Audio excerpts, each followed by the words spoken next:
Previously on Alan Wake, Alice has been kidnapped. Alan, please help me. Alice? You'll do exactly what I say if you ever want to see your wife again. I can't tell anyone except my agent Barry. Damn it, Barry, they'll kill her! You're my best friend, and I'm worried that you're not right in the head. The ransom is a manuscript I supposedly wrote that's coming true before my eyes. It happened just the way it was on that page. So dark. I have found only a few scattered pages. I want the entire manuscript. The deadline is in 2 days. I found Mr. Wake's pages. Good girl. How the hell did she get her hands on the manuscript anyway? I don't know. She's resourceful. I told you you were too hard on her. Listen, I found out all sorts of interesting stuff while I was digging around. Yeah. Mr. Wake, it's Sheriff Breaker. We have an FBI agent here, Agent Nightingale. FBI? He's anxious to see you. You'd better come to the station. Okay, I'll be right over, Sheriff. Let's make this quick, huh? Help you folks?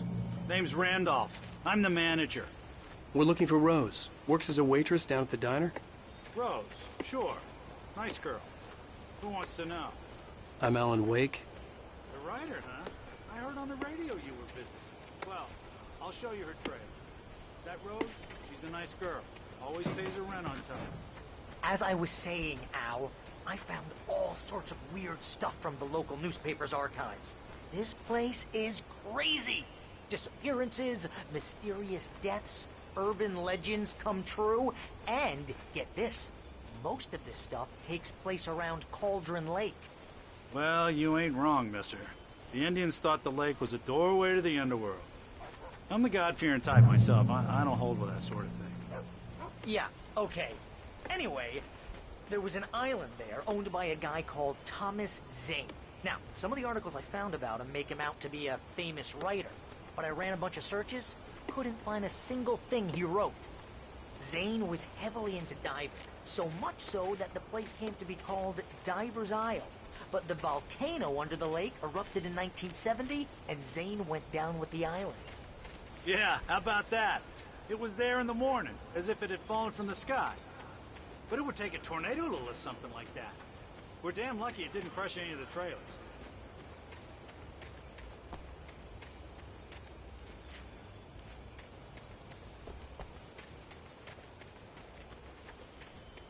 Come on, mister. I'll take you to Rose's trailer.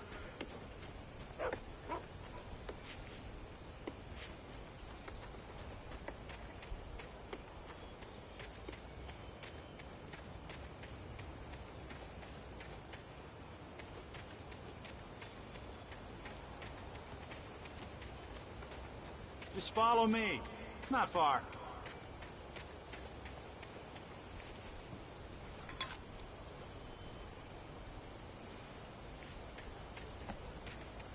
Listen, I got things to do. This place don't run itself.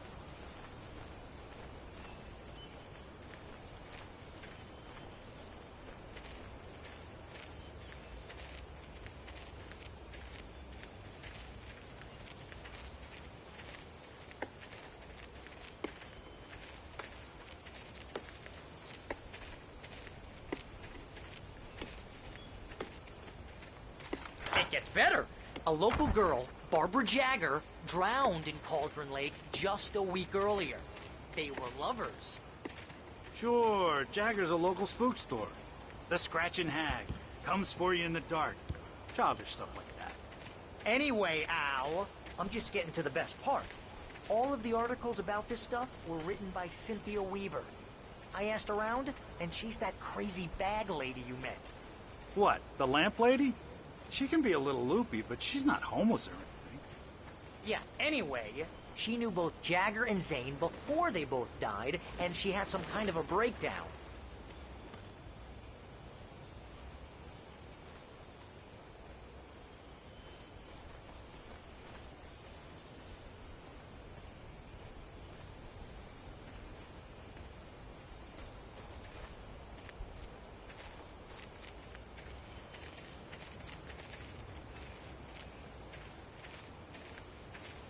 Well, mister, this here's Rose's trailer. You mind me asking what you want with her? We're just here to talk to her, pal.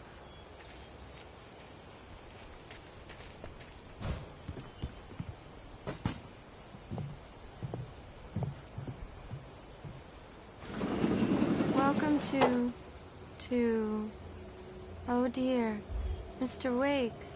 I'm so glad you're here. Rose, you have my manuscript? Oh. Oh yes. Yes. Please, come in.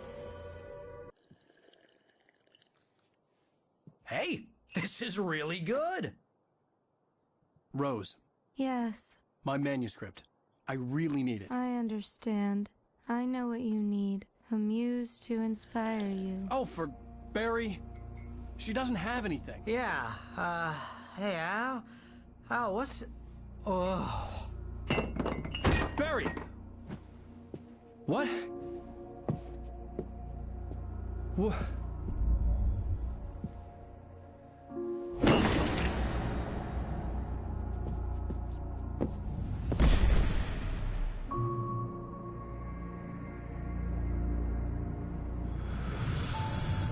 It's coming for you, hiding in my barber's skin.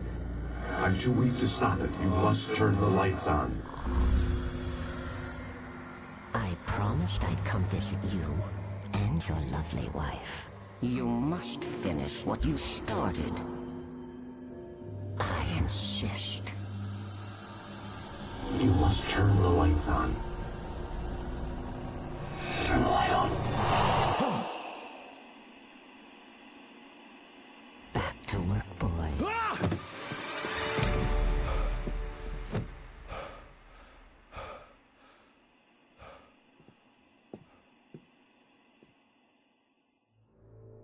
I felt nauseous, hungover. Only anger kept me going. Rose took a day from me. I had less than 12 hours left to meet the kidnapper.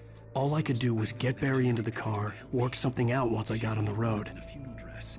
I call her Barbara Jagger. She's very strict. My manuscript is being heavily revised. The edits are getting very aggressive, and each day there's less of me and more of her. I hate it, but I know she's right.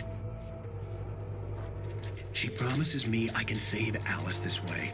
She knows more of this than I do. About the complex incantation I'm attempting. About this place. She's worked with another writer under similar circumstances, Thomas Zane. The genre of the story seems to be shifting. It's turning into a horror story. I'm getting close. I can feel it.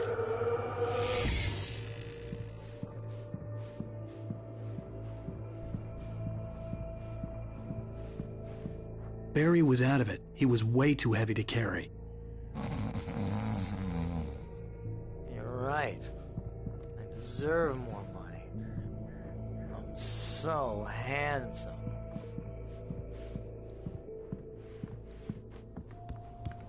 My gun and flashlight were gone. I'd have to find a way to get Barry.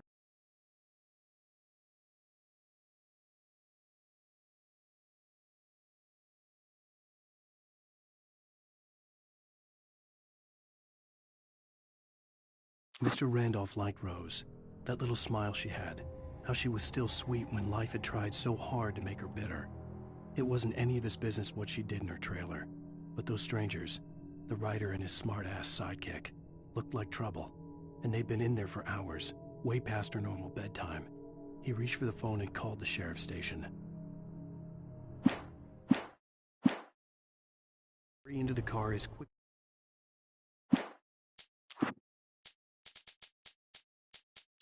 Agent Nightingale didn't want to be in Bright Falls. These little communities were... The FBI agent's command froze me in place. I considered surrender. It was all falling apart anyway. As quickly as possible. There was no time to waste.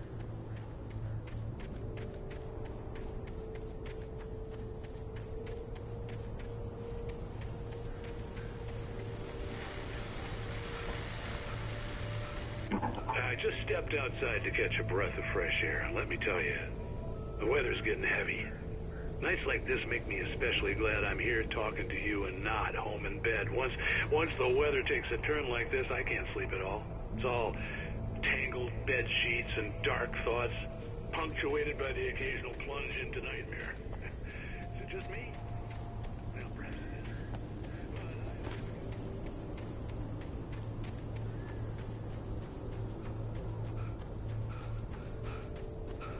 Oh, you're gonna get it now.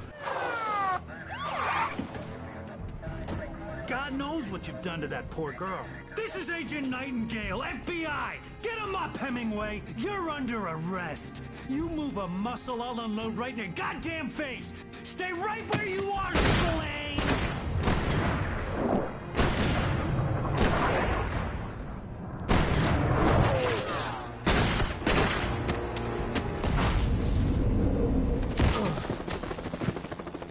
What are? I'm standing right here, you goddamn maniac!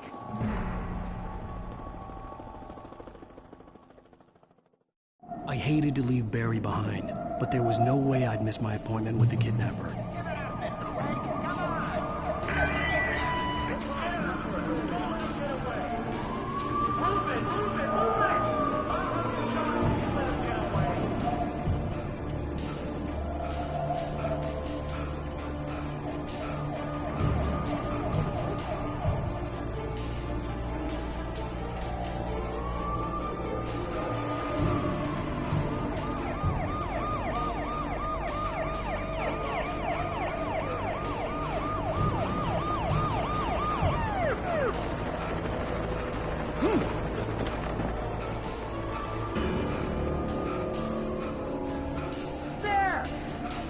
There he goes!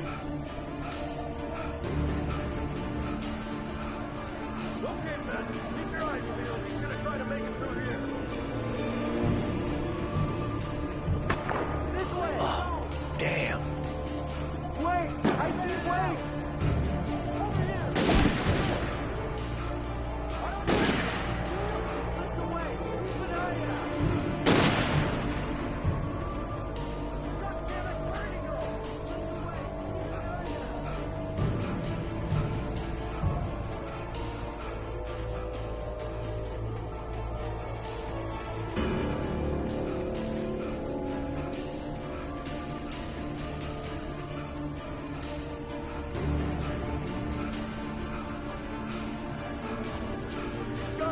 Come on, guys. We need to head him off.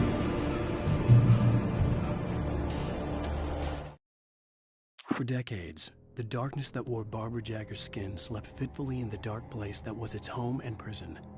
It was hungry and in pain. It dreamed of its nights of glory when the poet's writing had called it from the depths and given it a brief, terrible taste of power and freedom. The rock stars had stirred it from the deep sleep the poet had sunk it back to in the end. When it sensed the rider on the ferry, it opened its eyes.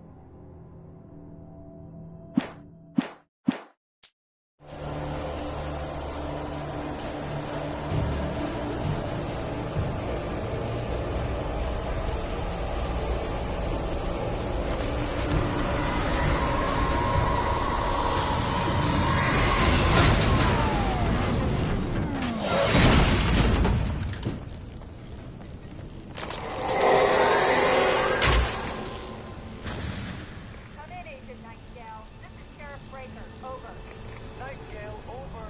What on earth is going on? My deputies tell me he fired at Wake, and he didn't have a gun. You almost hit a civilian instead. Over. Sheriff, Wake's running. I'm giving chase. I don't have time for this. Well, make the time. You can't just go shooting at people in my town. Over. I'm a federal agent pursuing a fugitive. You want to discuss my methods, Sheriff? Make an appointment. Over. You stay right where you are, Agent Nightingale. I'm on my way. Out.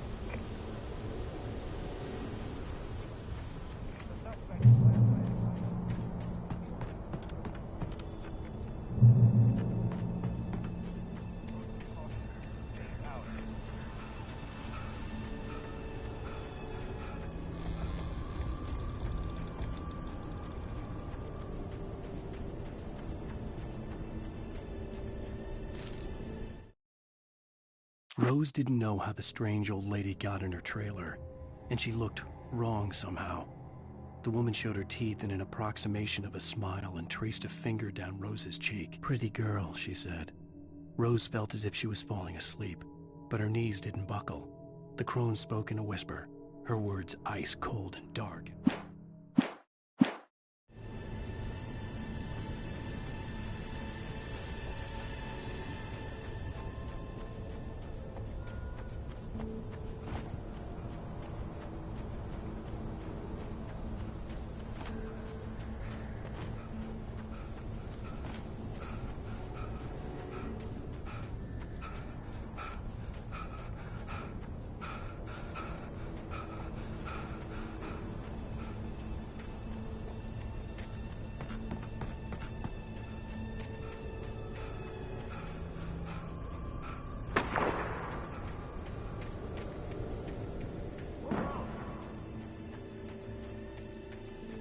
Search the area.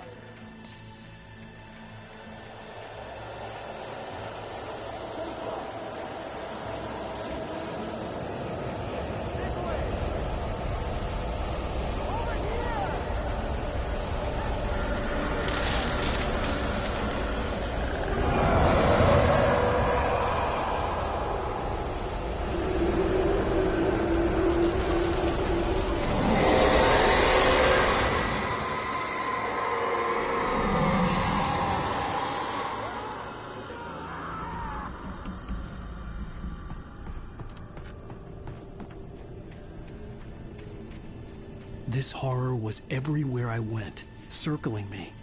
The cops didn't stand a chance. They were after a writer, not a monster.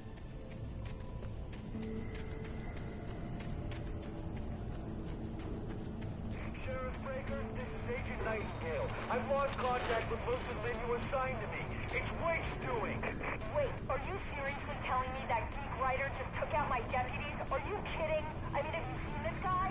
He wears a tweed jacket. Over. He's the guy we're chasing. If it's not him, who then? Bigfoot? Over. I don't know yet, but I'm not in the habit of jumping to conclusions. That tends to come back and bite you in the ass. Out.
This is James. Mulligan, Thornton, come in. Over.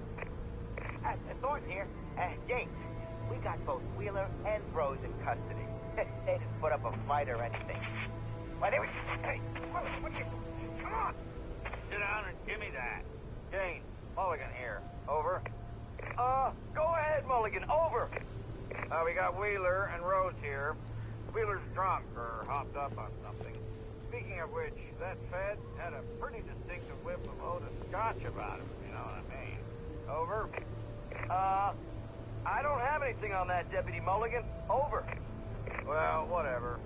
Anyway, Rose is just being plain weird here. You better get Docky and take a look at him. Over. Gotcha. You better get them here quickly. The Fed's gonna want to interview Wheeler. Over. I could see the lights of the radio station in the distance. Looks like they have a lot in common. Mulligan out.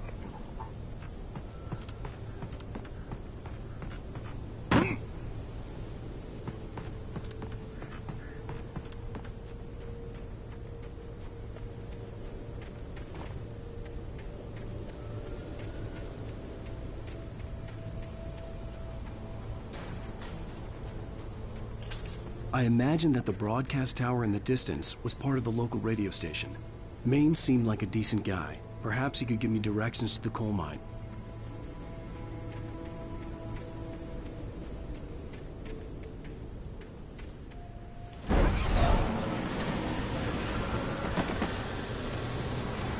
Unnatural shadows clung to the gate. The darkness that was after me was trying to stop me. I wouldn't get through without a light.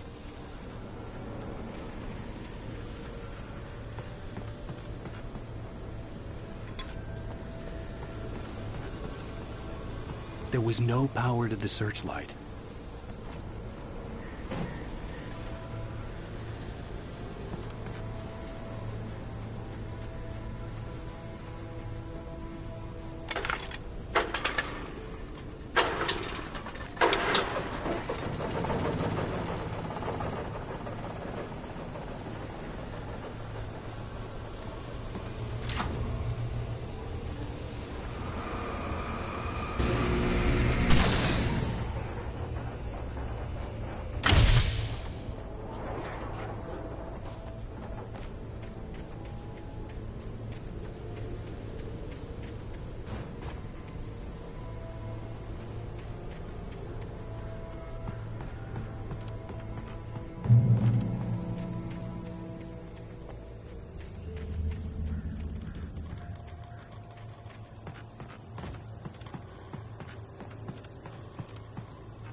It took me a moment to recognize the flashbang grenades.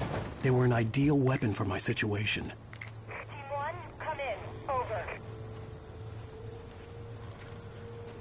Team 1, this is Sheriff Breaker. Report. Over. Team 2, come in. I need a report. Over. Come on, guys. Talk to me. Come in, please. Over.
And here's another call.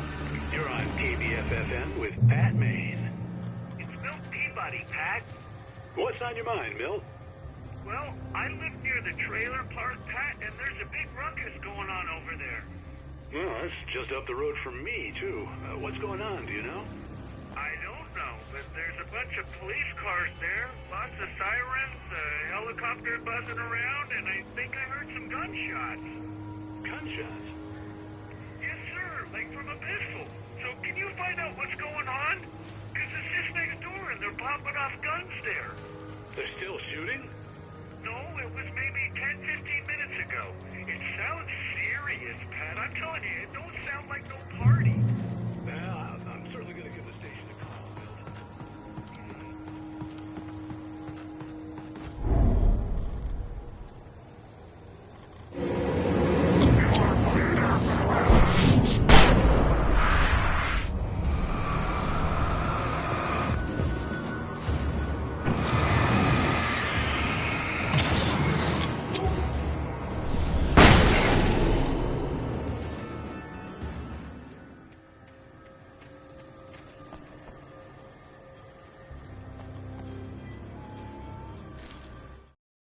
Touched by the dark presence, Rose was lost in a dreamland where everything was drawn in black and gray crayons.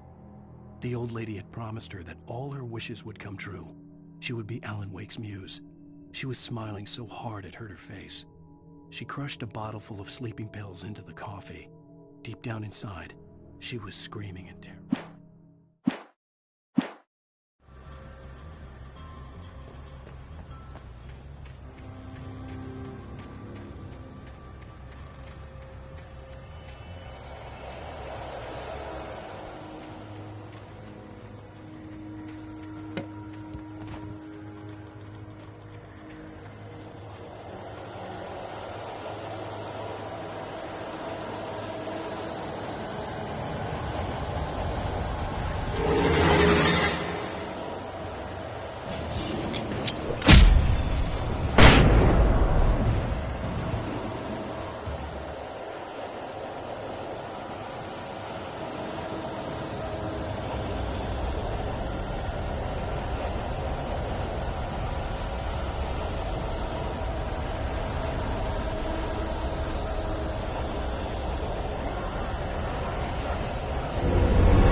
I hope Maine could lend me a car to get to the coal mine.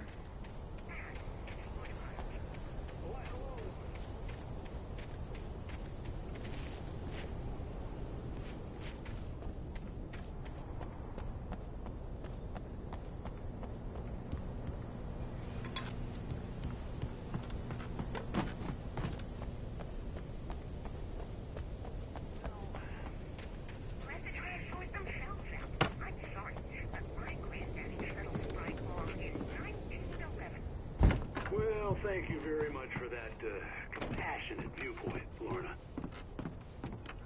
Oh, here's a little surprise. The famous writer Alan Wake just walked in. Folks, I'm going to see if I can talk him into an interview. Come on in, Mr. Wake. Oh, I'm so glad you could find the time to do this, Mr. Wake. Nowhere to run now, Dan Brown. You back away from me. Don't hurt. Whoa. Everyone calm down. Put the gun down. We're all friends here, right? Cool your jets, Nightingale. We got him. Judas Priest! What the hell's the matter with you? There's a civilian in there.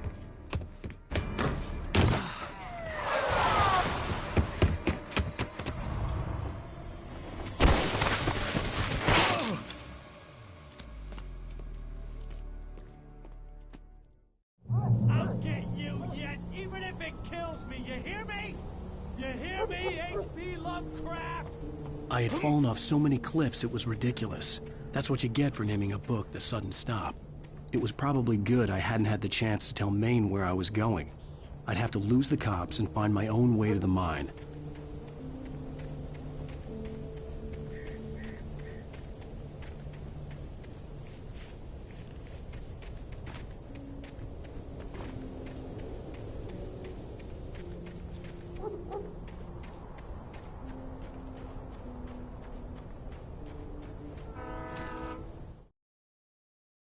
Nightingale stared through the broken studio window into the dark woods. He turned around, started to walk out, but Maine grabbed his arm. "Young man, you almost shot me. You don't shoot off rounds at people like that. What's the matter with you?" Nightingale shook his arm free, marched out. His cheeks burned with rage and humiliation.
Danny had stepped out, but what stumbled back in was something else. Something alien. A monster. Walter tried to kill it, first with his fists, then a chair. It wouldn't die. Instead, it kept coming, unaffected by the beating it had taken. After Walter managed to kick it down the cellar stairs, fear took over. He ran, got behind the wheel, gunned the engine. The booze wouldn't make him forget, but he knew he had to try.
There was no sensible reason for the power company work lights to be heated. It was almost as if they'd been left for someone like me to use.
power company work lights to be here. It was almost as if they'd been made for someone like me to use.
The bulldozer's engine roared to life. Mud and rocks flew as it fought for traction. It crashed through the concrete wall and landed heavily in the yard. If it were an animal, it would have shaken its head after the impact, fixed its eyes on me, and charged. Of course, it had no head, nor eyes. Shadows crawled on its form, twisting it into a monster.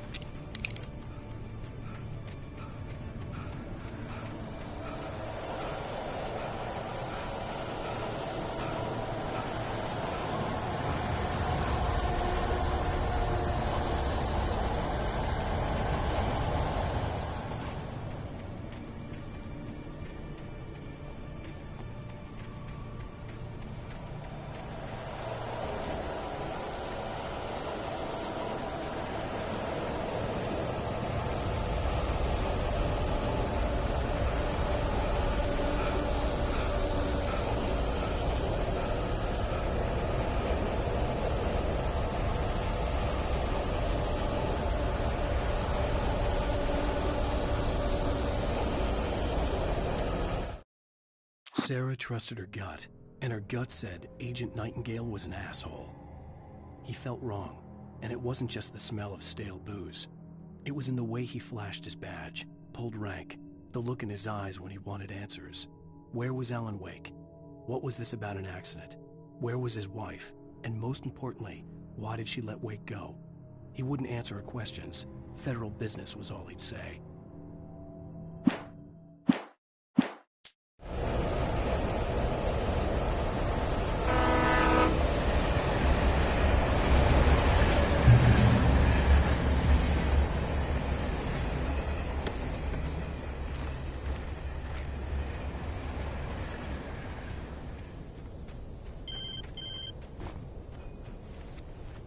Hello? The most stubborn man I've ever met. Alice? Alice? Alan. I'm so afraid. He keeps me in the dark.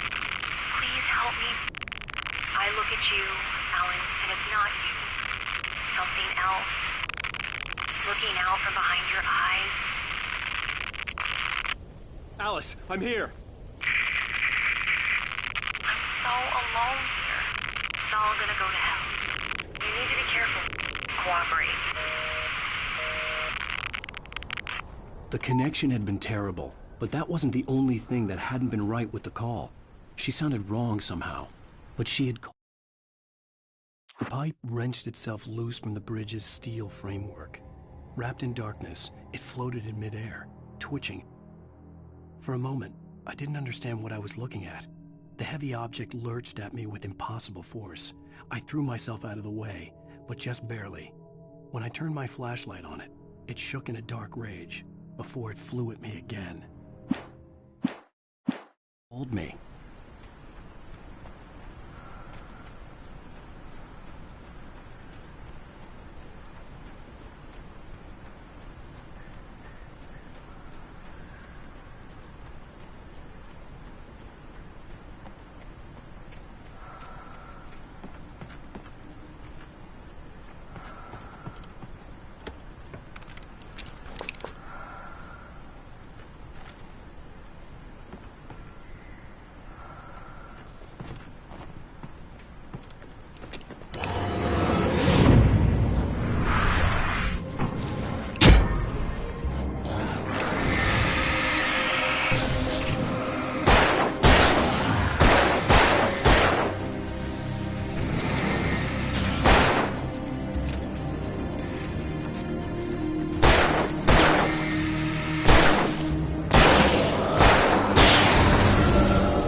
I could see a railway bridge up ahead, and a warehouse of some sort on the opposite shore.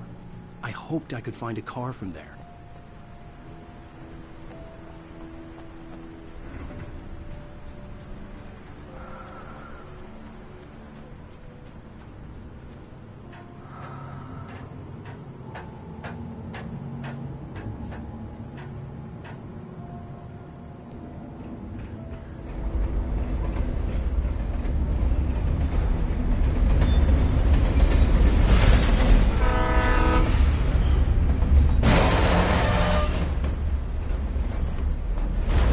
That was pursuing me was growing stronger, and it was taking over everything in its path.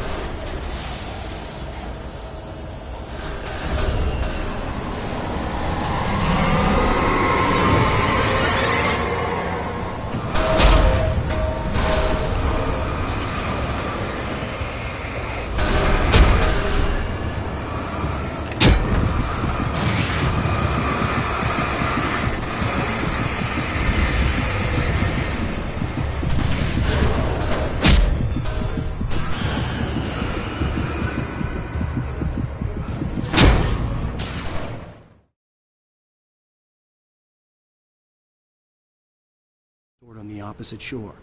I hoped I could find a car from there.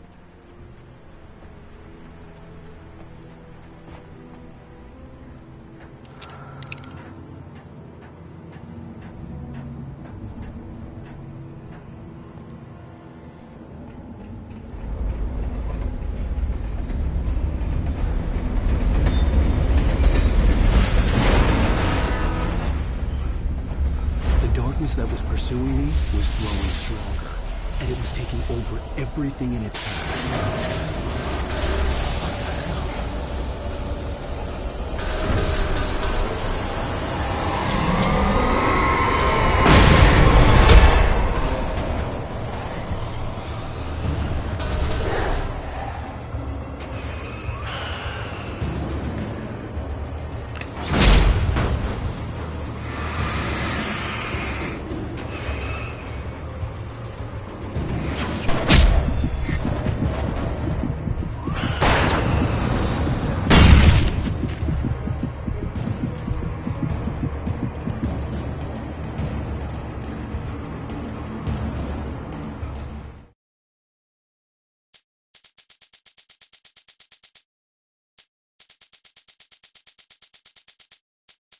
I slammed the door shut right in his smug face. He pleaded for me to open the door. True to form, the asshole actually thought I would obey. I had no sympathy left, no guilt either, not for him.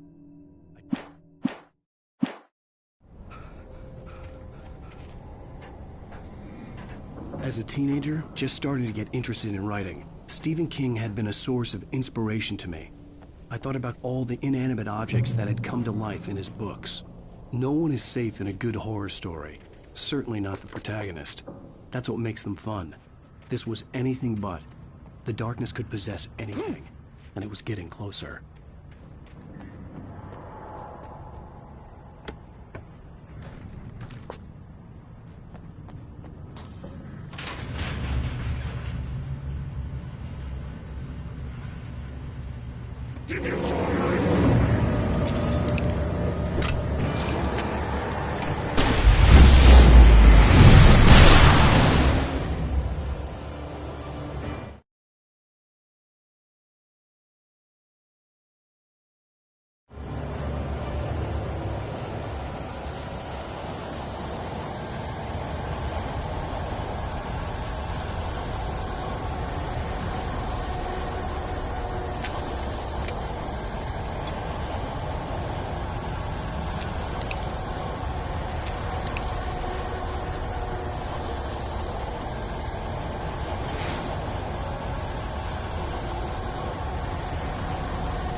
The darkness surged towards me, sucking everything loose from the ground into its depths, tugging at my clothes.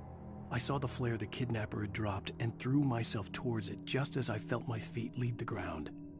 The darkness embraced me with the force of a tornado. Somehow I managed to light the flare. The darkness roared and cast me away. I fell toward the dark waters of the lake far below.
never been this glad to see the sunrise.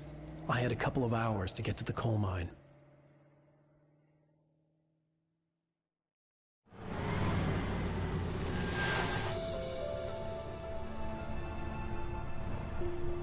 The coal mine wasn't far now.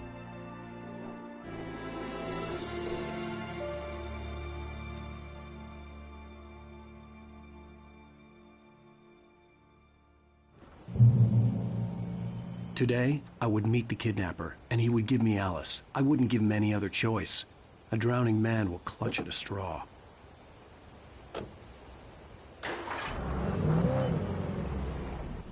Little by little, without realizing it, I'd come to believe that the story in the manuscript was coming true. The current of its narrative had taken me deeper and deeper into dark waters. Alice had been taken from me. Barry was probably in jail. I was a fugitive from the FBI. The whole world taken over by the Dark Presence was trying to destroy me. It all felt real, but it matched a textbook case of insanity.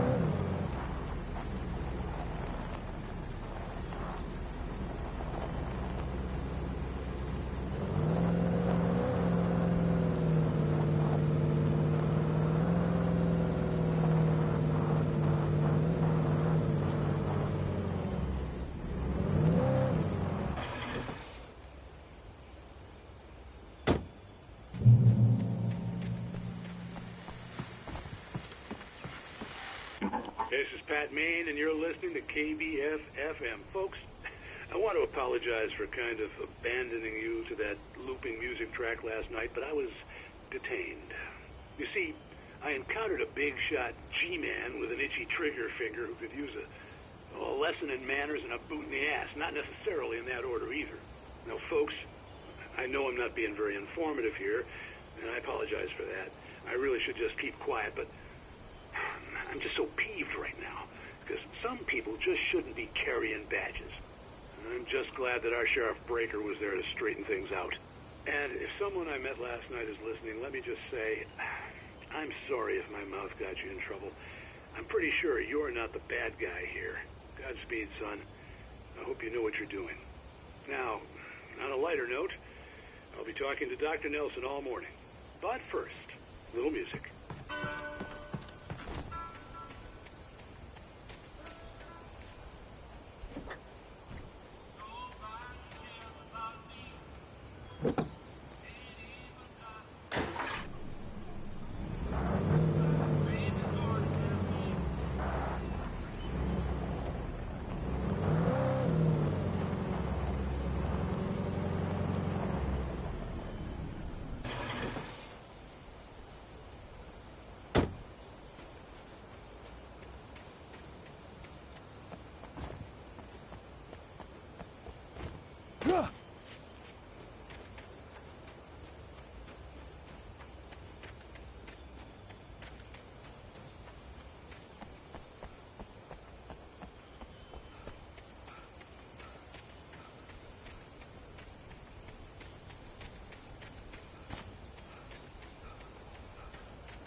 Welcome back to KBF FM.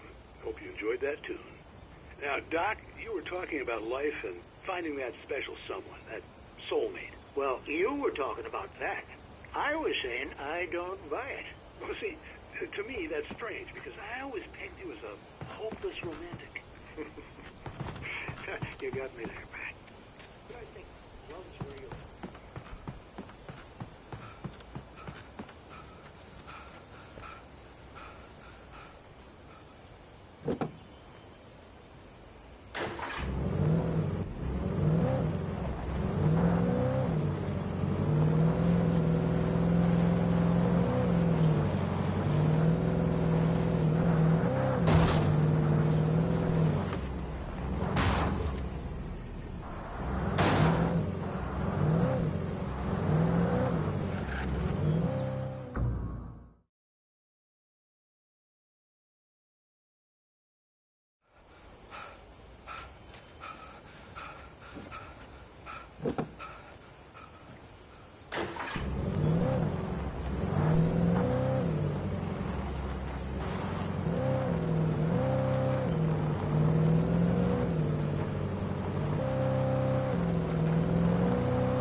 I was early.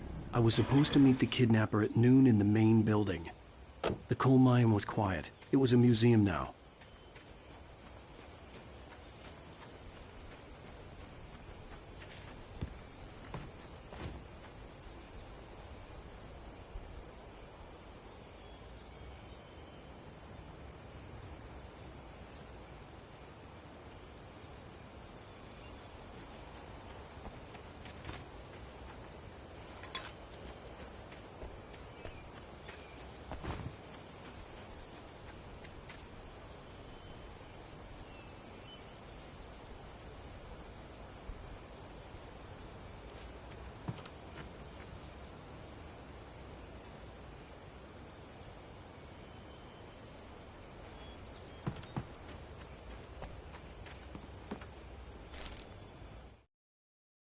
With Nightingale gone and the night wind blowing in through the broken studio window, Maine stared at Sarah. The sheriff looked away. Maine's voice shook with barely controlled anger. That boy's doing more drinking than thinking. I hope you know what you're doing, Sarah. He's got a sickness in his eyes. You take my word for it. He wants Wake for a reason, and it's not for anything good.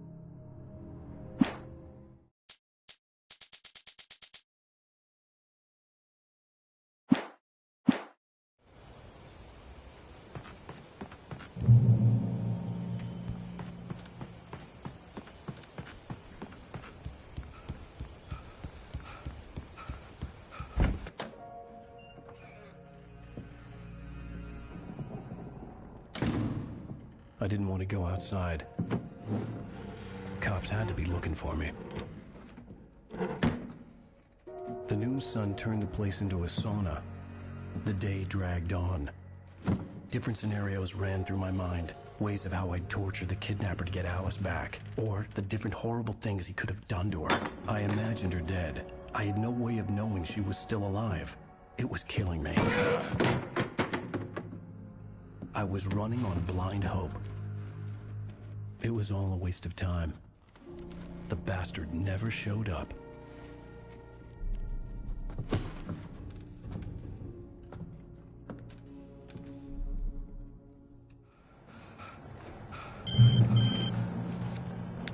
Wake! Where the hell are you? Change of plans. You know where Mirror Peak is? It's a big mountain north of where you are. You follow the path from the mine, you can't miss it. There's a lookout point there. I'll be waiting. I'm through being jerked around by you. You want to see your wife alive? Because if you do, you better watch what you say to me. Do we understand each other? I want to talk to Alice. Yeah, and I want the manuscript. Don't keep me waiting, Wake. Hello? Hello? Ah! I'm gonna kill him. I had to get to Mirror Peak.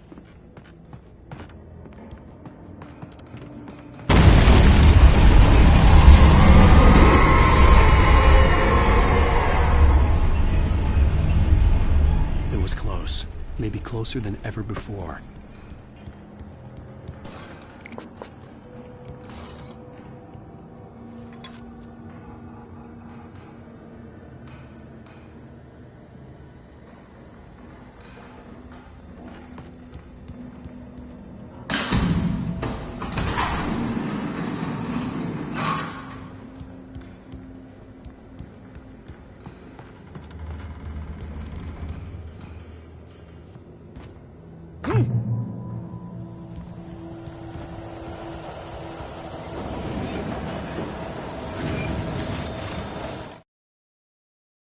When Thomas Zane fell for Barbara Jagger, it happened fast.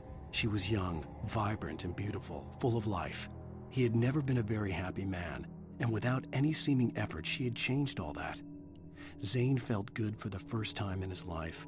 Everything she did was another piece of a jigsaw puzzle he hadn't even known he'd been missing.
The only way to reach the hillside ahead was to go through the building.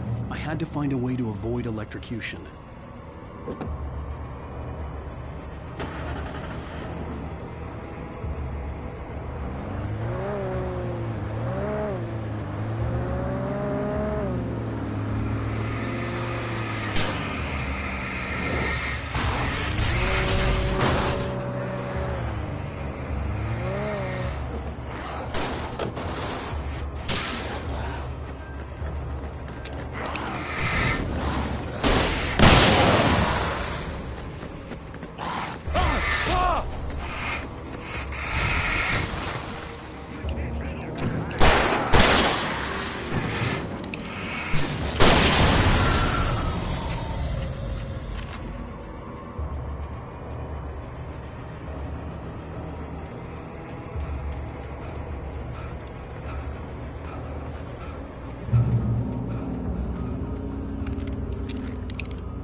Some of the Taken retained echoes of their former selves, but these were just the nerve twitches of a dead thing. Nothing remained but a shell covered and filled with darkness. In most cases, these puppets were enough for the purposes of the Dark Presence. But for anything more elaborate, as with the writer, it was different. It needed his mind. And so rather than taking him over completely, it merely touched him.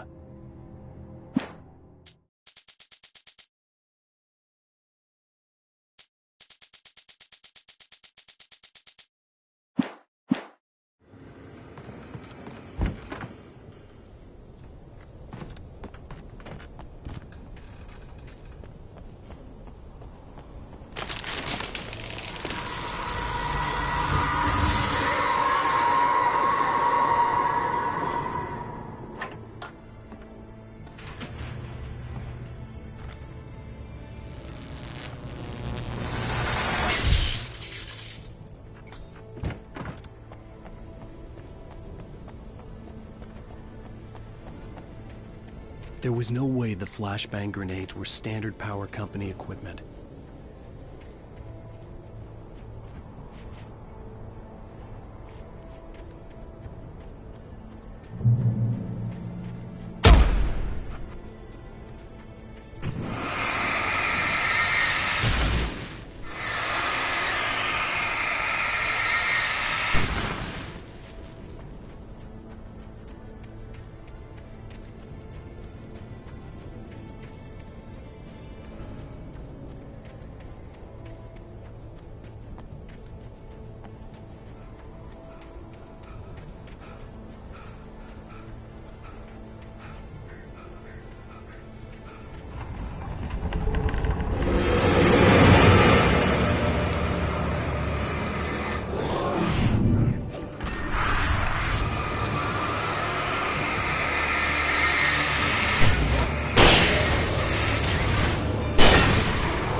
I stared through the bars of the jail cell.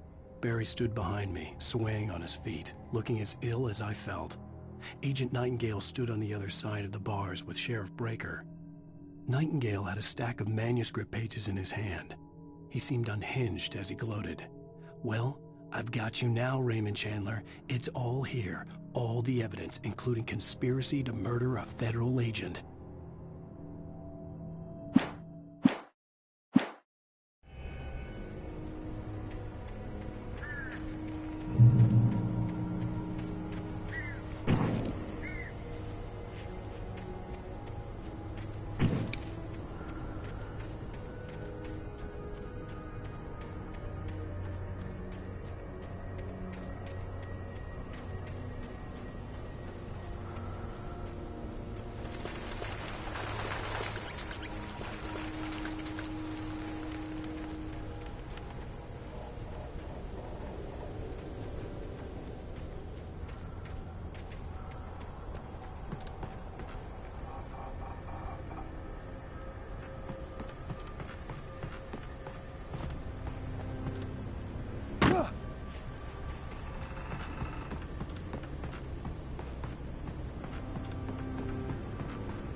I had no real plan.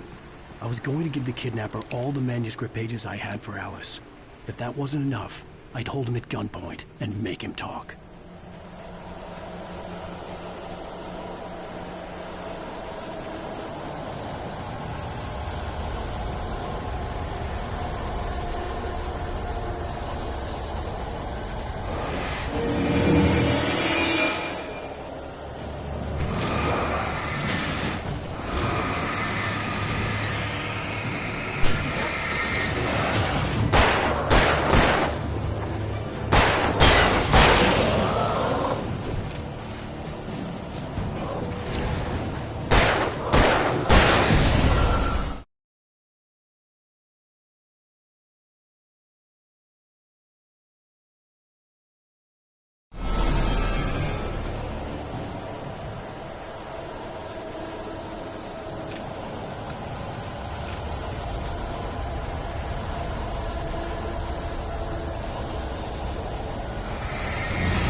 The dark presence was moving ahead of me in the same direction I was going. A cold feeling settled itself in the pit of my stomach.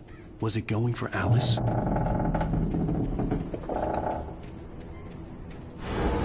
The graveyard shift may cause cancer.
The place was dead, a ghost town.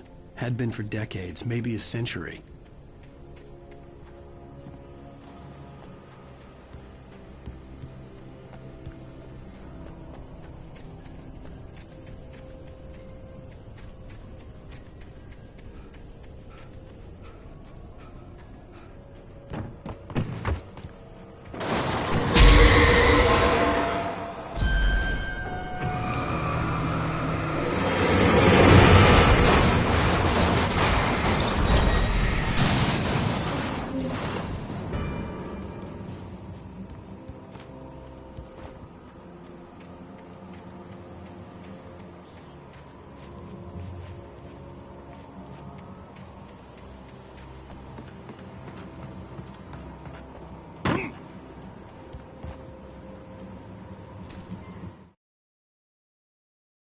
Things were never as simple in real life as in fiction.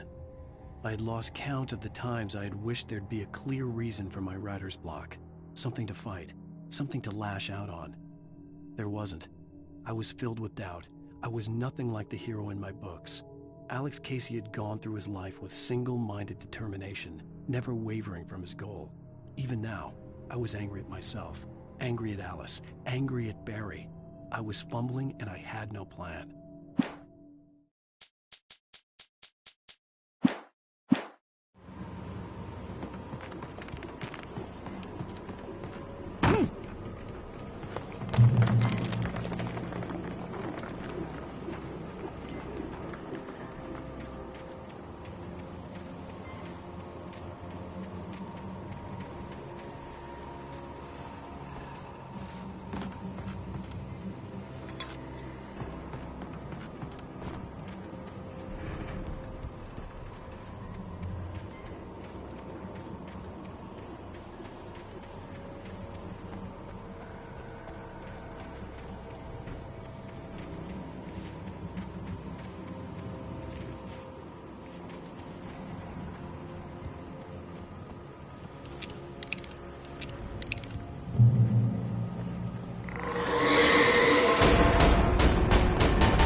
outside of writing is a struggle.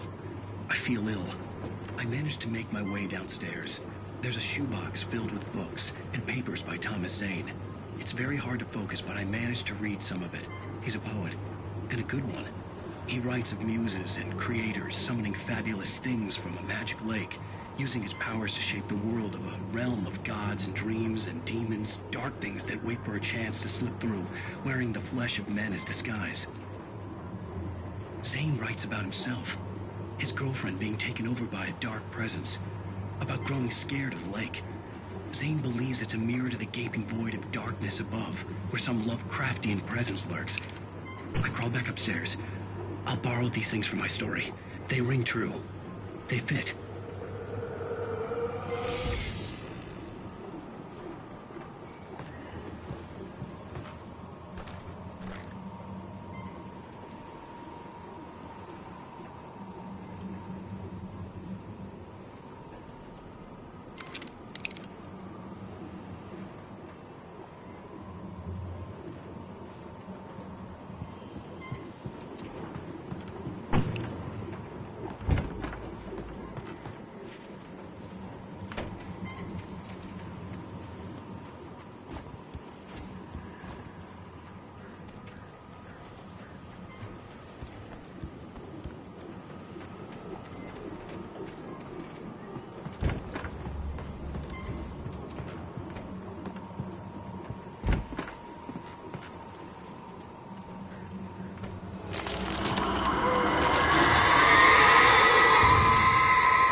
The kidnapper had sent me a text.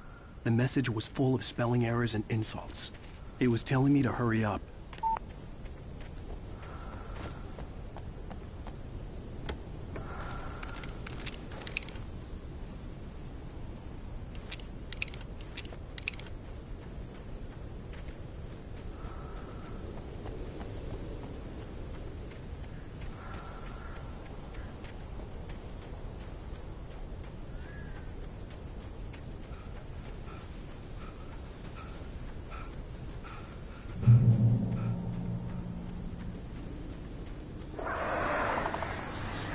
Birds.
Without warning, the headache stabbed at my brain.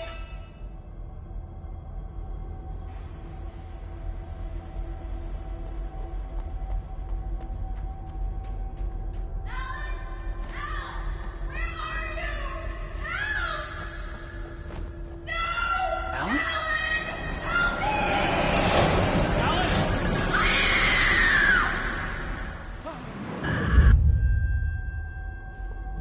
I'm losing it.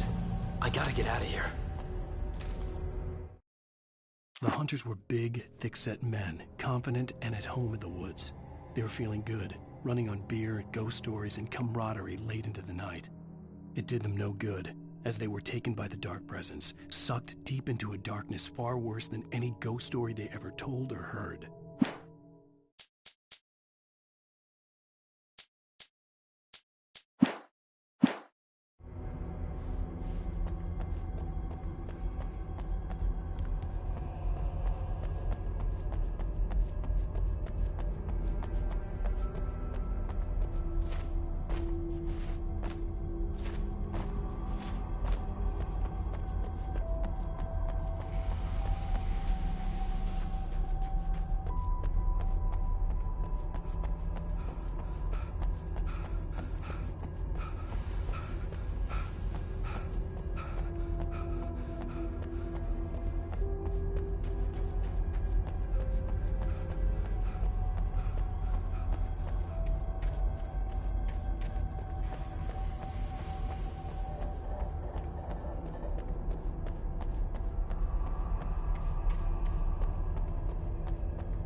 Even behind the closed doors and curtains of his grimy room at the Majestic, the local motel, Nightingale could feel the locals' eyes on him, the unrelenting pressure of their judgment.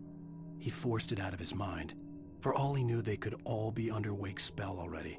You do what you have to do to get the job done. He took comfort from the bottle in his hand. Please, he thought, just let me get through this.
I'd have to make my way up this mine shaft in order to go on. Maybe the machinery could help me with that.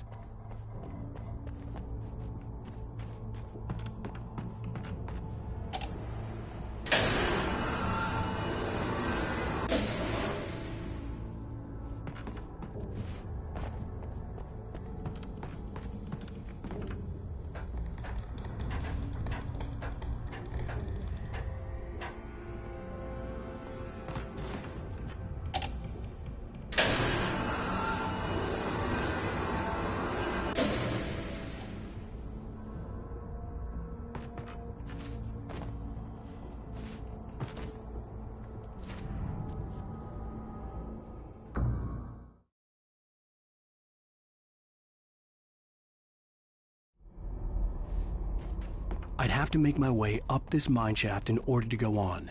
Maybe the machinery could help me with that.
Lightning flashed behind the windows of Cauldron Lake Lodge.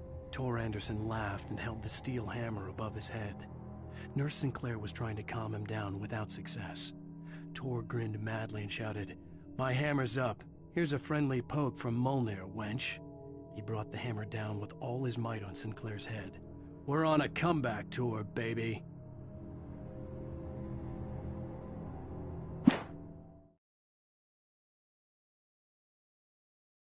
Lightning flashed behind the windows of Cauldron Lake Lodge. Tor Anderson laughed and held the steel hammer above his head. Nurse Sinclair was trying to calm him down without success.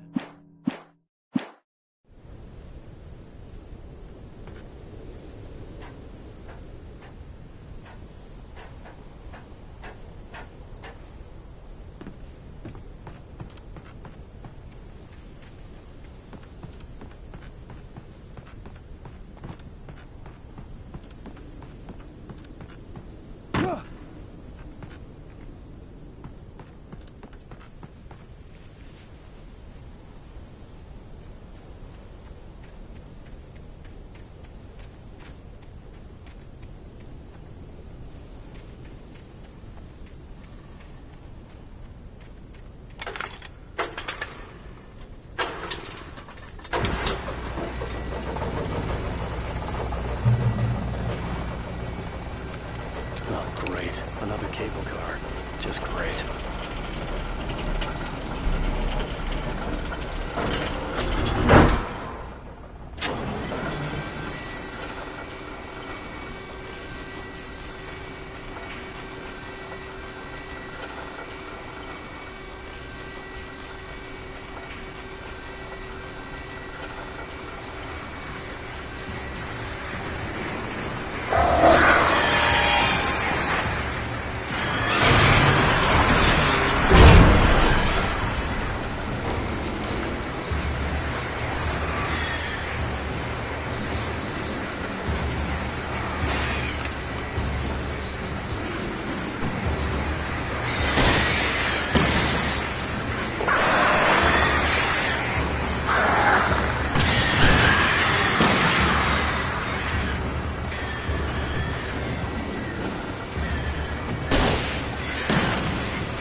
Maude had checked all of Stucky's rental cabins. There had been no sign of the Wakes. It was dark when he'd found their car parked at the end of the road by Cauldron Lake. It made no sense. They must have taken a wrong turn, but there was no sign of them, and the car had been there for hours already. Frustrated, Mott stood on the rotten ruin of the footbridge that had once led to Diver's Isle before it sank beneath the waves years ago. The boss wouldn't be happy.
I could see Cauldron Lake. I thought I could make out the spot where the island and the cabin had been.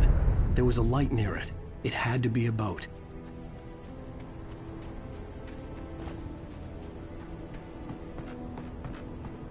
I was close now. I had to get there fast. I tried to hold on to Alice, but her form melted away. I was losing control. Dr. Hartman stood in her place. I wanted to hit him, but my arms were jelly. He smiled. It was a reassuring smile, and I hated him for it. I had to give you a sedative. Don't fight it.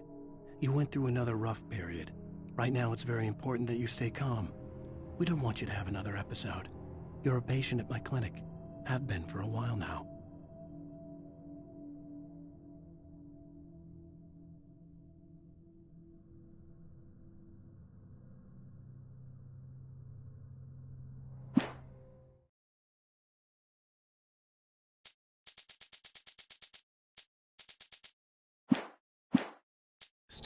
I dreaded what I would find.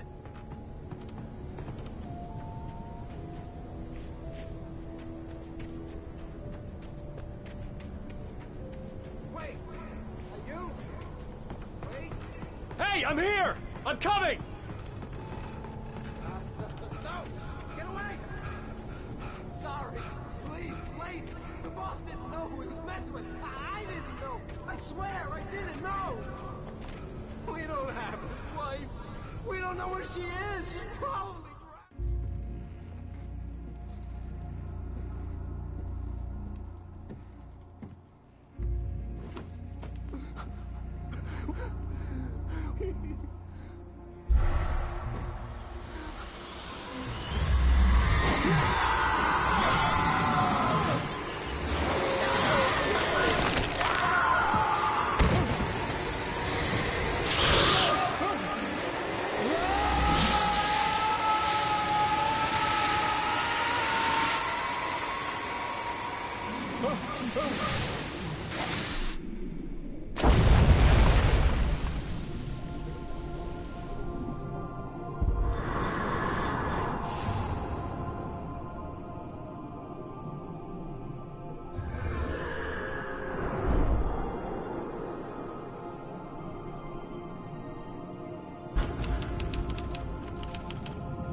With the drunk midwife, who's that yonder? Previously on Alan Wake, I'm hunted by the law. Sheriff, Wake's running.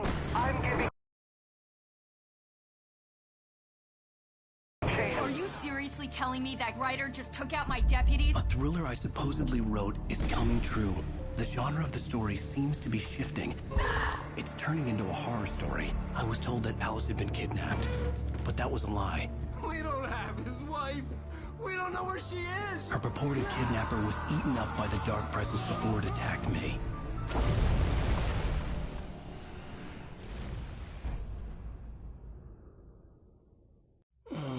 Alan, shh, baby. It was just a nightmare. Alice. There you go, Alan.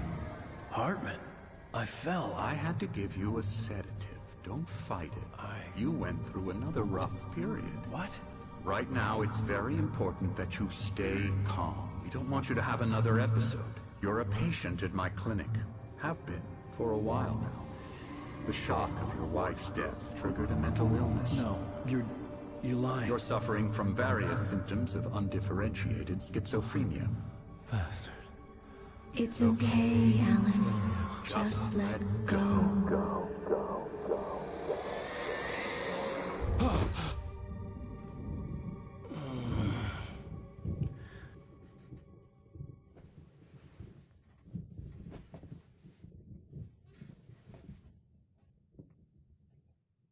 I felt groggy.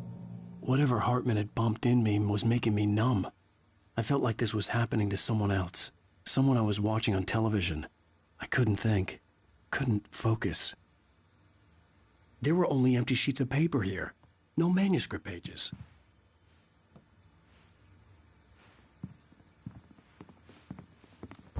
The door was locked. I was a prisoner here.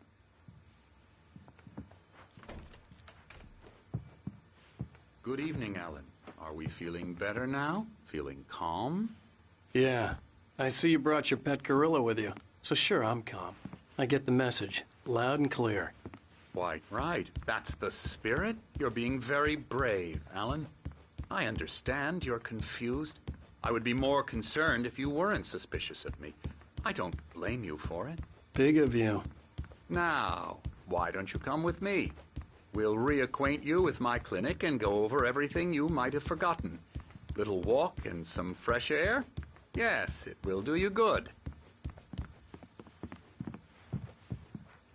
This corridor is for patients. Most of them aren't here right now. Jack took them out for a fishing trip, except for the ones who are particularly vulnerable, of course.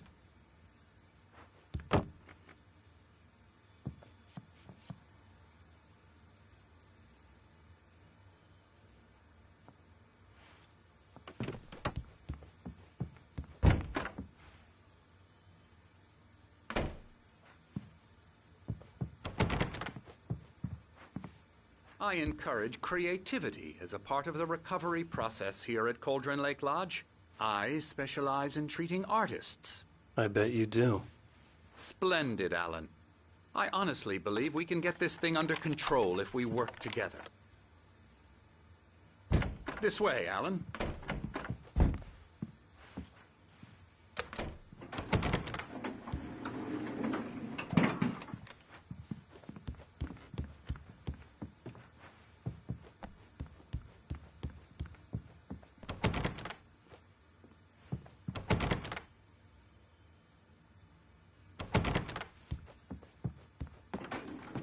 Now, Alan, from past experience with you, I know I need to get right into the heart of the matter as quickly as I can after an episode.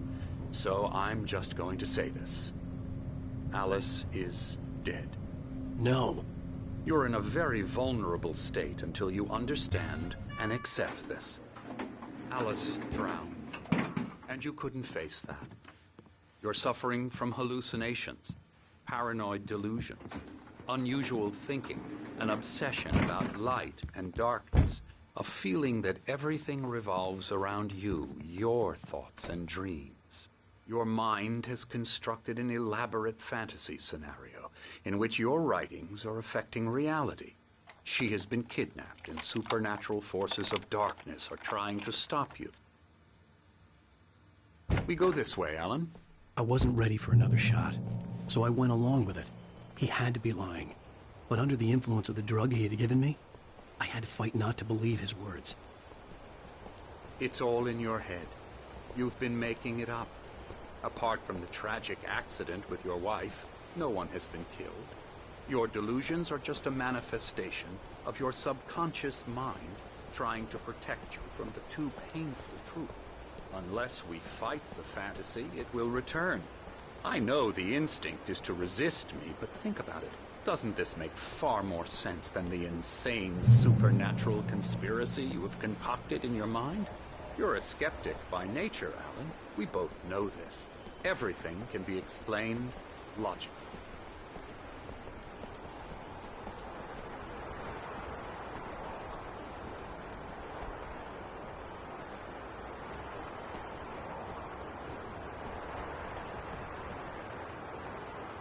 I never get tired of this view.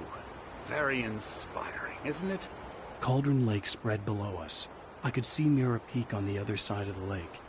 I thought I could make out the spot where Diver's Isle had been when I arrived with Alice.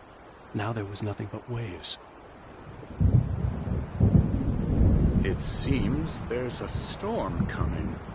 Funny, I don't recall there being a mention of that in the weather forecast. Well, no matter. This way. Follow me. Alan, what I'm telling you is good news. Right now we're in control. Every time you have a relapse, it gets more and more difficult to resurface from the dark depths of your imagination. Not surprising, considering your profession. Imagination is what you work with. After all your nightmares, this should come as an immense relief to you. If it doesn't, why is that? Because I'm lying? Or because you don't want to admit that you're not well? It's very natural for you to think of me as your enemy. It's part of the illness. I let him talk. Hartman obviously loved his own voice. His words echoed madly inside my head. I dug my nails into the palms of my hands to stay focused. You need to work with me. Once you accept that, we can begin the journey towards your recovery. Come along. Let's go inside.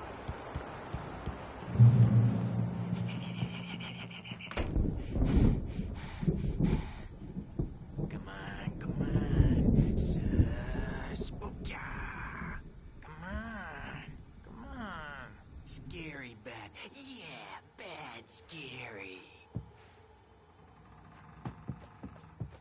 Here's the entrance to the office wing. That's for staff only. Scary, You were scary, impressed by my scary. trophies when you first arrived here. I do love to hunt. The great outdoors. Oh, hello. I've painted you. Okay. I was just struck by inspiration a couple of days ago. Dr. Hartman wanted me to paint landscapes, and that's what I was doing. But now I've been doing these things, a lot of them. The images just keep coming. Dr. Hartman likes them. He has them in his office. Yeah? He's very proud of me. He says I'm getting much better. I think I'm getting better. Well, I guess I'd better start wrapping this up. The storm is... La la la la la la la Elbow strike. la la la la. Now, you might have noticed the typewriter in your room. You've been writing as a part of the therapy. As soon as you feel up to it, you should continue.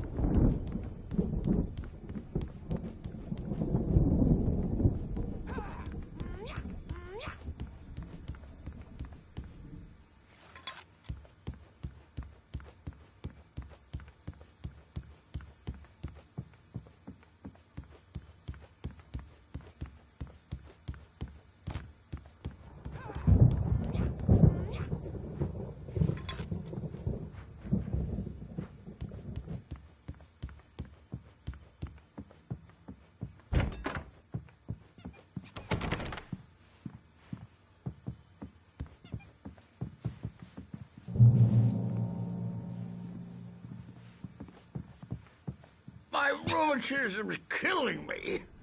There's a storm coming. Oh, what a storm. I hope it wipes this place off the face of the earth. And these two are the Anderson brothers, Odin and Tor. They had how should I put this? A heavy metal band in the 70s and 80s called Old Gods of Asgard. They even adopted new first names to complete the image of Viking gods. After the band broke up, they lived on a farm nearby. They are, well, in advanced stages of dementia. They're well cared for, TLC and all that. There's nothing more that can be done. I'm afraid that the rock and roll lifestyle has left its mark. Oh, that won't do. I'm so sorry to cut this short for now, Alan. The power has been acting up. I'd better go check on it. We'll continue this soon. Meanwhile, when you feel up to it, return to your room and try to write. It really is for the best. Don't you think? I'd like to bash his head in with a hammer. Oh, he'd love to fish out our secrets, but he has no clue. He's not crazy enough. Not crazy like us, Sonny. Yeah! Being crazy's a requirement, Sonny. Who else could understand the world when it's like this? It takes crazy to know crazy. That's the sanest thing I've heard in a while. Zane! You're all right, Tom. Hey, we like him, don't we, bro? He's got to go to the farm. The Anderson farm. Valhalla! We wrote it all down, lest we forget. A crash course. All you need to know to get your head right. You need to find the message. Here, Sonny, here's something for you. Gave me a rash, but I kept it safe from these bastards.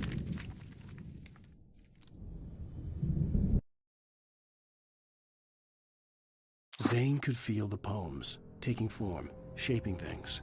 As he experimented, he imagined he could almost feel the power surging through the keys of the typewriter. It exhilarated him. But there was fear, too. If not for his young assistant, Emil, he would have given it up. But Emil convinced him otherwise. He, too, had a way with words.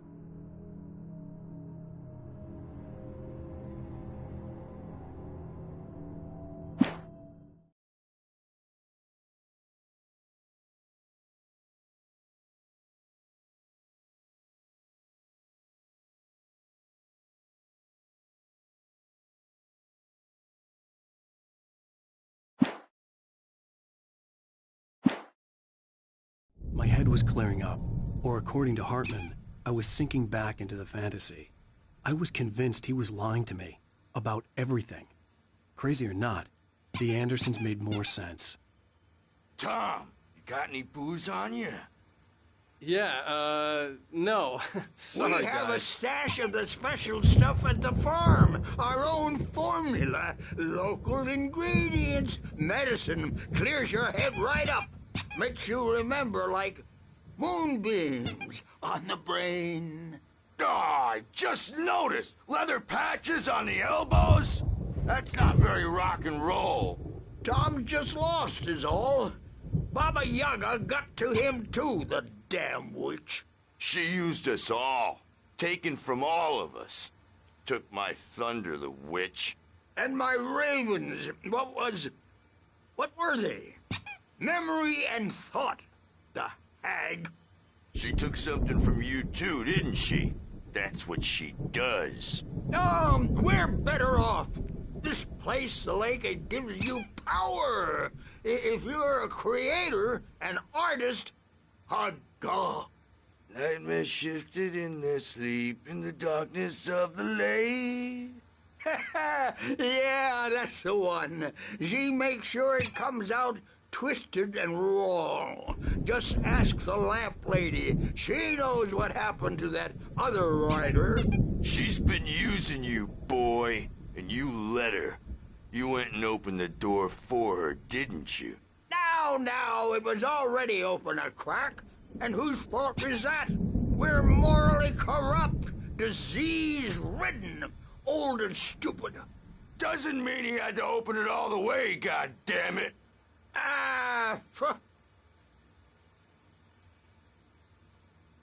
So tired. Built the farm close to the lake. A place of power.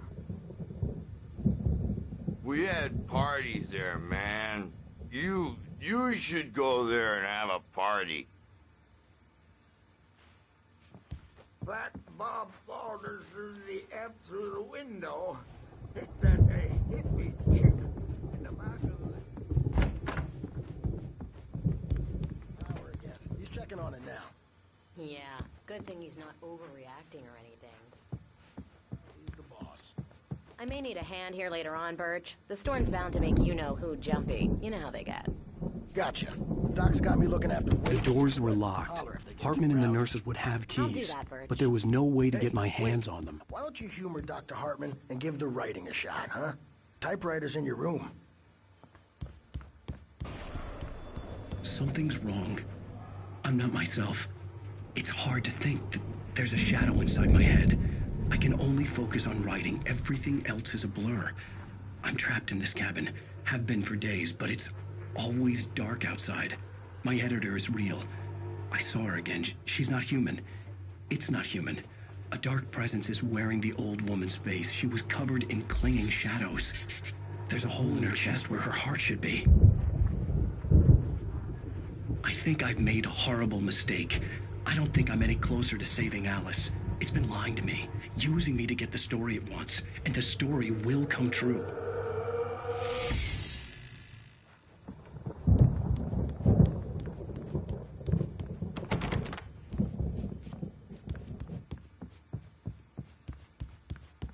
You can get to your room by those stairs, Wake.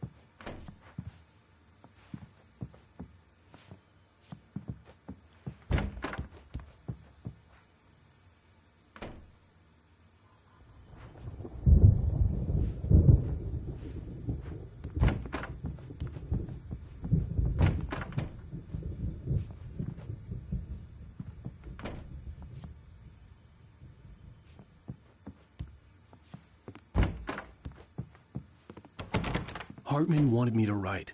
I knew I couldn't, but I figured I should just play along for now. It was the only thing I could do with Nurse Birch. The white glare of the blank page in front of me hurt my eyes. My hands began to shake uncontrollably. Everybody, calm down. Put that down. Bert, I need help. Hey, Wake, you stay here. I'm gonna go see what's up. You just keep doing what you're doing. Be cool, okay?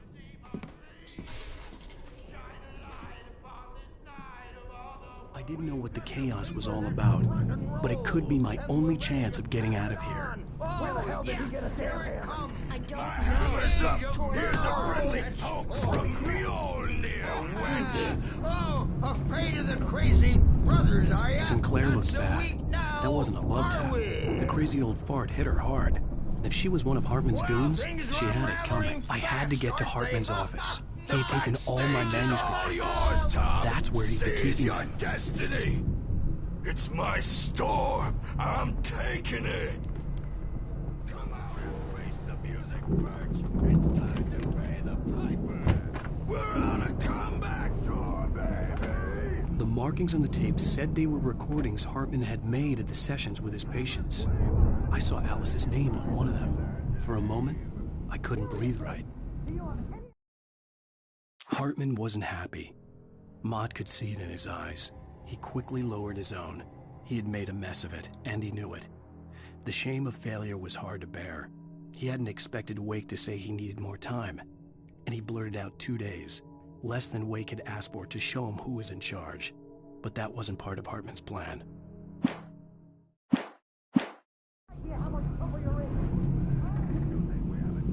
Now, Mrs. Wake, can you tell me about Alan's problems? He's more and more out of control all the time. The parties, he's so angry all the time. He's getting violent. Do you mean with you? No, not with me. No, never. Sometimes I almost wish Alan would take a swing at me, because at least that'd lead to a conversation he couldn't just march out of. But no. Alan doesn't really sleep. And the work, well, he's not writing at all. He sits there for hours and just gets more and more frustrated. And I can't talk to him. Yes. Tell me, Mrs. Wake. What would you say to him if he'd listen? I don't know. The photo on the wall caught my attention. In it, the clinic staff was standing outside the lodge. I knew the man next to Hartman. He was the kidnapper. Hartman had been playing me all along.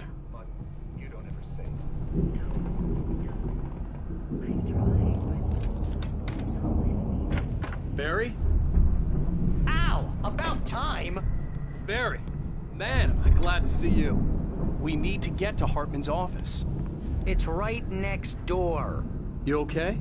Yeah. I mean, no! The cops found me at Rose's trailer, but they didn't hassle me too much. I'm obviously a victim in this, and I demanded to be treated as such. Or else I'd sue their asses. speaking of asses, that thing...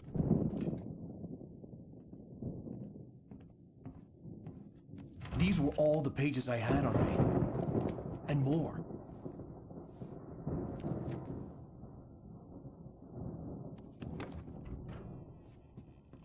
Alan, please. You're sliding back into the... Tell me one more lie and I'll shoot you in the face. Ah, well, it was worth a shot. Really, Wake, come on. Let's work together on this. You have no idea... Hartman, shut up! Barry, get out of here. I'll catch up with you. Get a car. Oh, Al, let's just... Go! Wake, listen to me.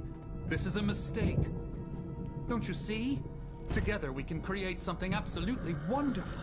With your ability and mine.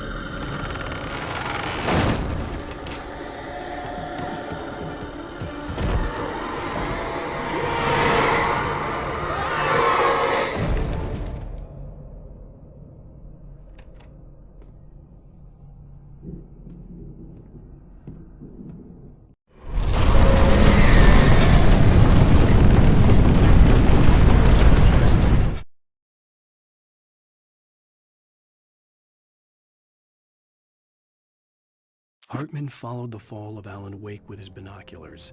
When the rider hit the water, he ordered Jack to take the boat to him.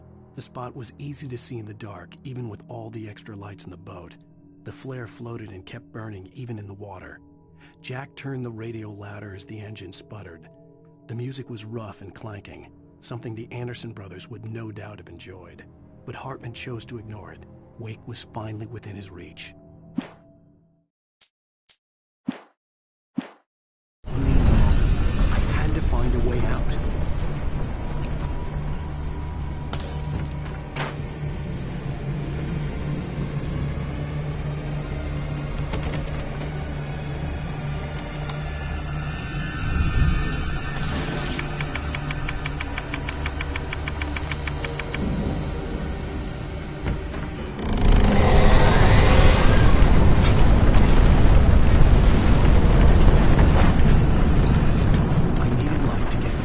Bookshelves out of my way.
Hartman knew he was no creator.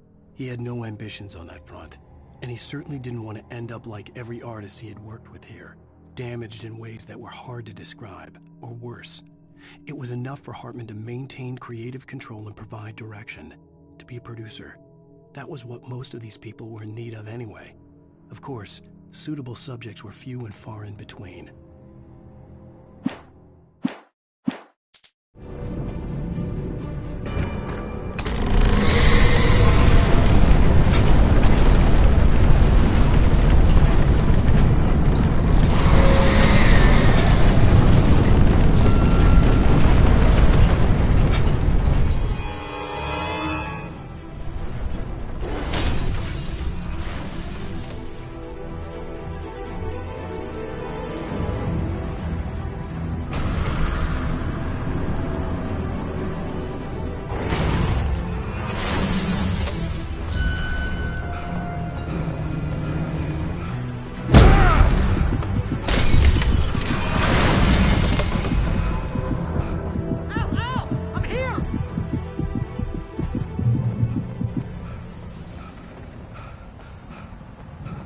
car, but the gate's locked. You're gonna have to go through the hedge maze over there. Barry, I don't have a light. Take this, Al. Oh, God! Look at the house, Al!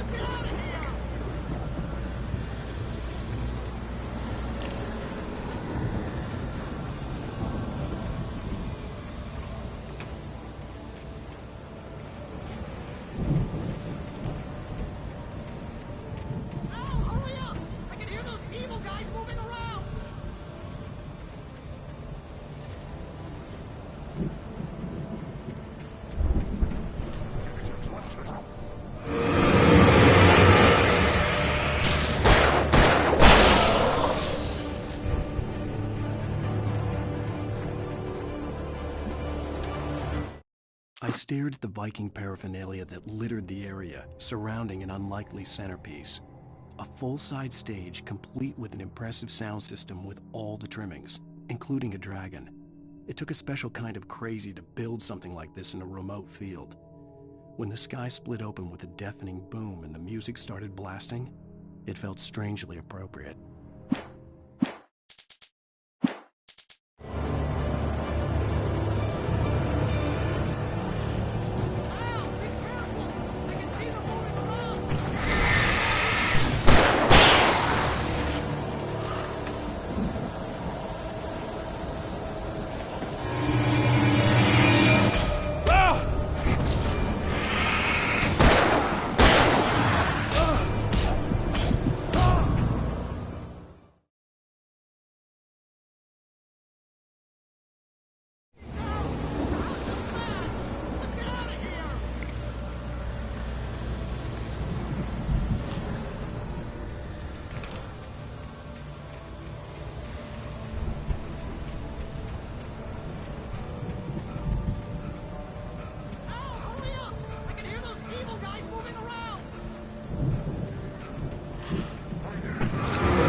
I stared at the Viking paraffin.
Fighting it makes me mad.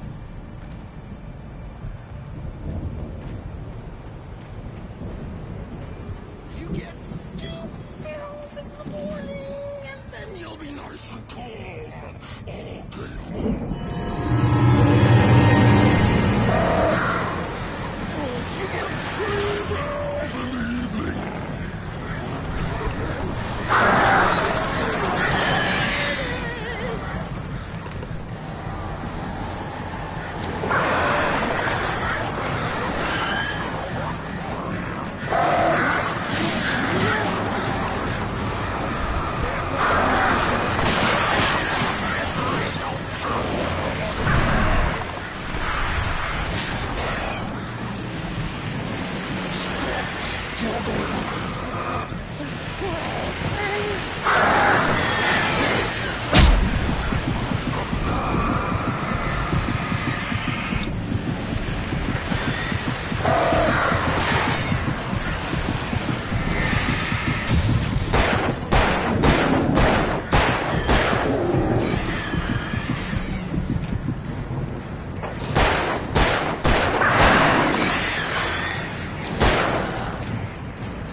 Mott knew that Wake was smarter than him.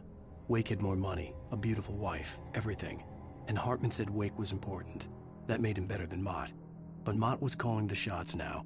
He'd expected Wake to whimper and grovel, but instead, he seemed willing to fight. Mott knew he'd gotten under Wake's skin. If only Mott actually had his wife.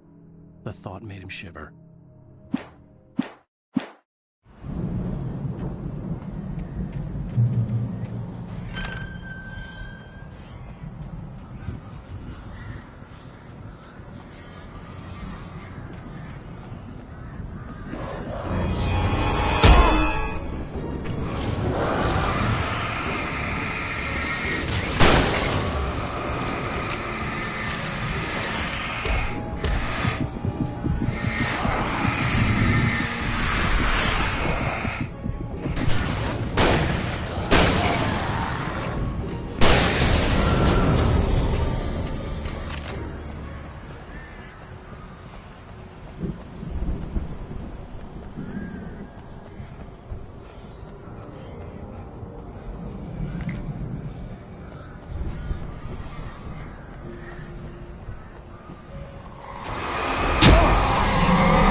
For the moment, Barry was just glad he had survived the fall.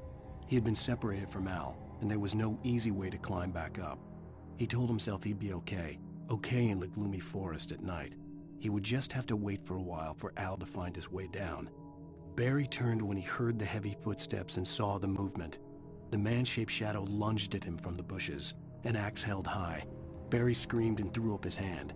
The world exploded.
Hartman watched as Wake's features slackened. The man was bullheaded, no doubt. Even lying on the bed, he'd almost broken Hartman's nose the second time. But with a little time, he could break Wake down, give him proper direction. Wake was easily the most promising subject he'd had. Well, since Tom, really. "Sleep well, Alan," Hartman whispered with a smile. "Let me take care of you." He sniffed hard to clear his throbbing nose, swallowed blood, and barely tasted it.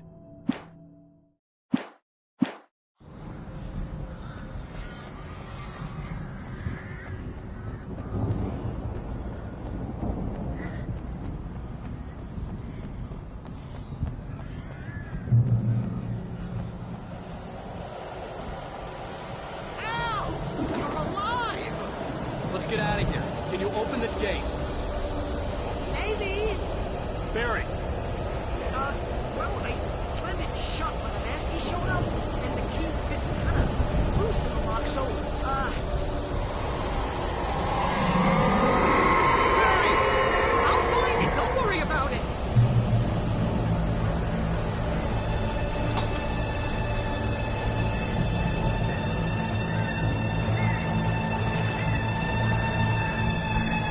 Hurry up, Barry! I'm on it! I'm on it!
Please tell me we're headed for the nearest "You're now leaving Bright Falls. Come back soon" sign. We're going to the Anderson farm. I knew you were gonna say something like that. You know what? You owe me big time for this. When this is through, if we make it, I don't care what anybody says, I'm done with darkness. You're gonna buy me a tanning bed as a gift, and I'm gonna live in it.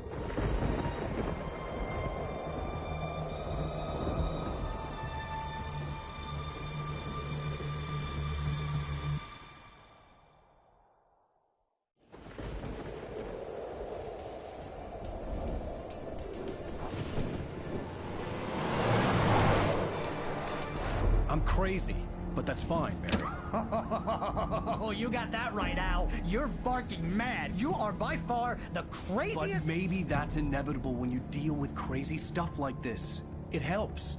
This is happening, Barry. Alice, they never had Alice. She's trapped in the darkness at the bottom of the lake, but she's not dead. Al, how can you know that? I know, Barry. I can... Al, No, listen. I can bring her back. I can find her. There's something special about this place. The lake, it does something to the works of art created here. It makes them come true. But there's a catch. The dark presence, whatever that thing is, twists it to its own ends. That's why all of this is happening. It's using my manuscript to take over everything. Al, I believe you. It happened to Thomas Zane before, it happened to the Andersons. I believe you. Crazy or not, you're not delusional. Weird shit's going down. That's a fact. I'm on board, man. I'm with you. The Andersons knew about it, but they were too far gone to tell me with all the drugs they were on. But they wrote it down. There's a message somewhere at their farm, Barry. We just need to find it. Look out!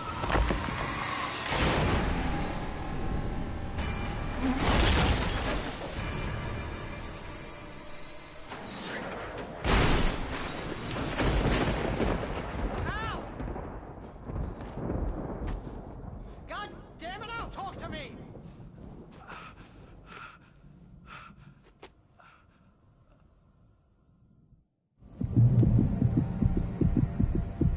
I had lost my gun in the crash. Barry was nowhere to be seen.